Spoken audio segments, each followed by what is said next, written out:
friends, welcome to Hema's Kitchen. இன்னைக்கு நம்ம kitchen என்ன பார்க்க போறோம்னா மிளகு ரசம் தான் செய்ய போறோம்.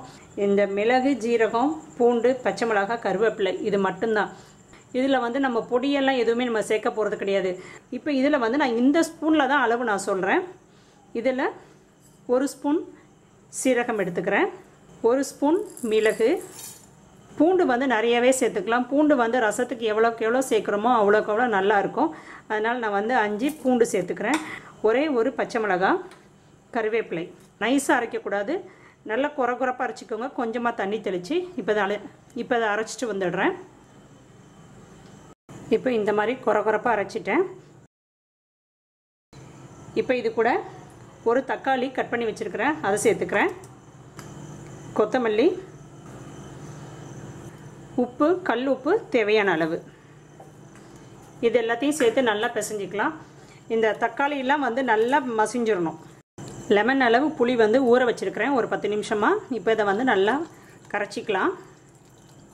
இப்போ புளி தண்ணியை சேர்த்துக்கிறேன். உப்பு புளிப்பெலாம் பார்த்துக்கோங்க, புளிப்பு ஜாஸ்தியாக இருந்தால் தண்ணி சேர்த்துக்கோங்க. ரசம் வந்து சில பேருக்கு வந்து சப்புன்னு வைப்பாங்க, அதாவது புளிப்பு வந்து கரெக்டாக வச்சுப்பாங்க. சில பேர் வந்து கொஞ்சம் கூடுதலாக இருந்தால் நல்லாயிருக்கும்னு நினைப்பாங்க. உங்கள் டேஸ்ட்டுக்கு எப்படியோ அதுக்கேற்ற மாதிரி நீங்கள் வந்து வச்சுக்கோங்க. இப்போ ரசத்துக்கு தாளிச்சிக்கலாம். இதுக்கு 1 ஸ்பூன் நல்லெண்ணெய் சேர்த்துக்கிறேன்.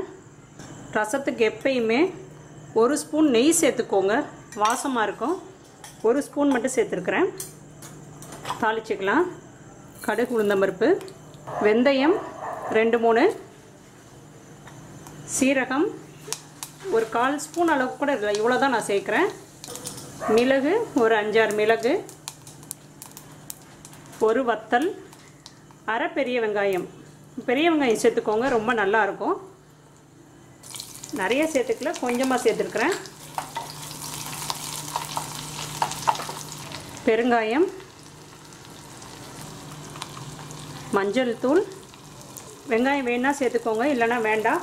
வெங்காயம் சேர்த்தா ஒரு டேஸ்ட்டாக இருக்கும், அதுக்காக சேர்த்துக்கிட்டேன். கொஞ்சமாக கருவேப்பிலை. வெங்காயம் நல்லா வதங்கிடணும். இப்போ நம்ம ரசத்தில் இதை சேர்த்துக்கலாம்.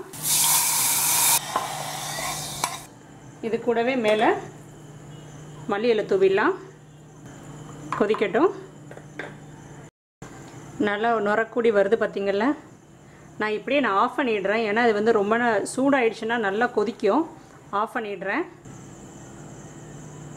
நமக்கு இப்போது மிளகு ரசம் ரெடி. இப்போ நிறைய இடத்துல மழை பெஞ்சு சளி, இருமல், காய்ச்சல்லாம் இருக்குது. அந்த டைமில் இந்த மாதிரி மிளகு ரசம் செஞ்சு சாப்பிடுங்க, ரொம்ப நல்லாயிருக்கும். தொண்டைக்கு ரொம்ப நல்லாயிருக்கும். நீங்களும் செஞ்சு பார்த்துட்டு கமெண்ட்ஸும் சொல்லுங்கள் எப்படி இருந்துச்சுன்னு. இந்த ரெசிபி உங்களுக்கு பிடிச்சிருந்துச்சுன்னா என்னோடய சேனலை மறக்காமல் சப்ஸ்கிரைப் பண்ணிக்கோங்க. Hema's kitchen Facebook ID link கீழே டிஸ்கிரிப்ஷன் பாக்ஸில் கொடுக்குறேன், அங்கே வந்து ஜாயின் பண்ணிக்கோங்க. நாளைக்கு வேறு ஒரு ரெசிபியோடு உங்களை வந்து நான் மீட் பண்ணுறேன். தேங்க்யூ.